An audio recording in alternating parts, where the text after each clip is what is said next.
Stuart Cohen is one of the best examples we have of a Chicago architect. The fact that Stuart grew up in Winnetka is significant because he knows the North Shore. He knows the territory, the culture, the people, the building materials. He knows the architectural DNA. Stuart had this amazing background himself before he came to Chicago, certainly working in New York for Richard Meyer and for Philip Johnson. But before that at Cornell, he was certainly under the influence, like all Cornell students in that era, of Colin Rowe. And Colin Rowe taught a whole generation of architects about not only the wonders of architecture, but architecture in context. And was able to write a really key article in the early 70s about contextualism, which started driving his practice at that point. He became a kind of protagonist of using precedents in design, which nobody did in modern architecture.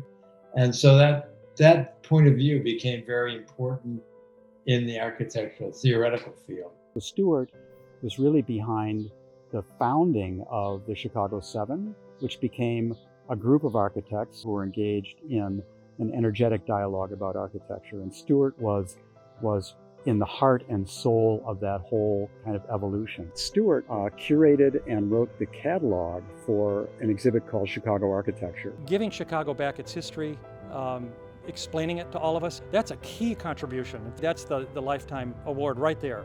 He's a master of the language of architecture. Not only is he a master of the product making of architecture, he's a master of the words behind the architecture. Stuart was a master professor at UIC, and as a young faculty member, I can remember just the presence of Stuart as someone who had an amazing conscience about architecture, a love for teaching, and an ability to mentor and guide young students in their work.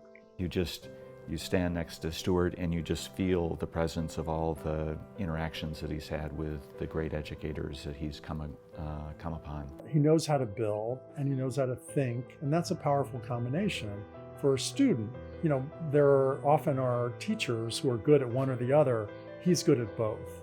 There's a very successful weaving of the whole and the parts. The parts become an amalgamation of thinking around the making of space, but also the beauty of space. We always went after this idea of you have to somehow work with the building, and even to the point of a certain amount of replication. He would actually study the building, try to figure out how the original architect did it, and then he would then figure out a way to extend that for the rest of the building. It's this idea of understanding the landscape that we operate within and being inclusive of it versus kind of siloing it.